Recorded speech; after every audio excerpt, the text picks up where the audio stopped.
And that's true, too. I mean, did y'all read the latest quotes from Kliavoff? Yeah. So here he goes, and like says nothing about, I mean, for the most part, like Kevin Warren and the Big Ten, like says absolutely nothing about those parts of this story. But UCLA, he does make the comments about, it's clear UCLA and USC made a decision for short-term financial gain at the expense of their student athletes. It's 100% clear to me. It's really unfortunate. I think they're already regretting it. I don't believe that for 1 second that they're already regretting it, by the way. I don't believe that for one single second. Given the pushback they've gotten from almost every corner of their communities, I think they will regret it more as time goes on. And that's all he really says in terms of those schools and that kind of jazz. But then he starts getting into, he gets more into, like, it seems the UCLA story. He's going to try and give that as much legs as possible as far as, like, whatever legislation they could possibly do. But, again, I don't think many people are buying into that. But, then comes the whole not holding back his feelings for the Big 12 part. I've been trying to focus on stuff that moves the conference forward, and I've been trying to spend as little time as possible responding to the fake news and nonsense that has come out of other conferences in an effort to destabilize us. He said he talked to Yormark. I told him I believe college athletics is healthier than when we have a healthy and vibrant Big 12 and a healthy and vibrant Pac-12. Having those votes in the CFP room is valuable, and apparently they talked about that. I keep reminding Yormark of that, and it's a repeating pattern.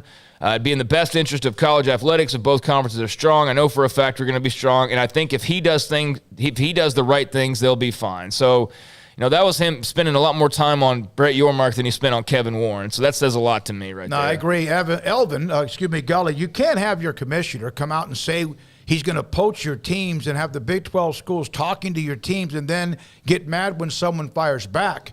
What we were saying, well, some of us are saying that, but what we're also saying is he wants to fight back with the guy that's like looking him eye to eye or whoever's a little bit higher. But the team that bombed his conference, he's going to dodge that and shy away from that because he's petrified of what the Big Ten might do next.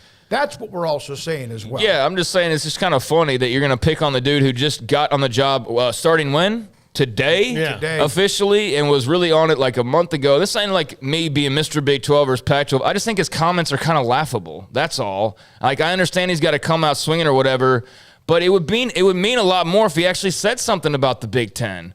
Like, who's he fighting with? He's fighting with the team that's in the same situation that he's in, not with the ones that are actually pulling the main strings, and that's where I just find it kind of comical. I understand he's got to say what he's got to say, but now this is turning into Pac-12 versus Big 12, and it's a fight for survival, so I get why. But, him trying to paint the Big 12 as the bad guy when the whole reason he's talking about this is because the Big 10 is the one that took his teams. It's just silly to me. But I understand he's got to say what he's got to say to appease his fans. So. We have mentioned this timeline before, and Paul, you mentioned 3 days from now, August the 4th, that the Pac-12 by then should know for sure, kind of like what that open period, that negotiating window. Number two, the Big Ten, they'll get to their Big Ten announcement of whatever it's going to be whenever the hell they want to, and that's expected maybe right before the start of the season.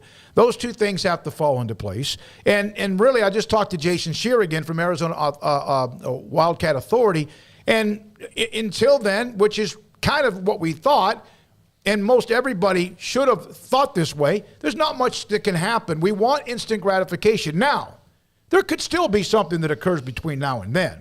And you just let the timeline. The first one's August 4th, whatever that might mean. And the next one's when the Big Ten announces their whatever it will be, which, again, has been, estimated at $100 million apiece. I don't know if it'll get that high, but even if it's $75 million apiece, it's still a monstrous deal. I think that the Big Ten TV deal will have shockwaves probably throughout everything. I mean, look, the Big 12 is kind of in an advantageous position because you can take what they're getting, value out your teams, and then try to get more on your next one, which everybody we've talked to feels like they should at least get a bump from what they were getting. Now, they wouldn't get it as if Texas and Oklahoma were in the league, and that's something they're going to have to swallow. But, again, they can sit and wait and maybe see what happens with the Pac-12, and that will go into that TV deal as well. But, the ACC, I'm sure, is sitting there watching. There are probably a bunch of teams in the ACC sitting there watching going, all right, how much money is Rutgers going to make right now? I'm Clemson.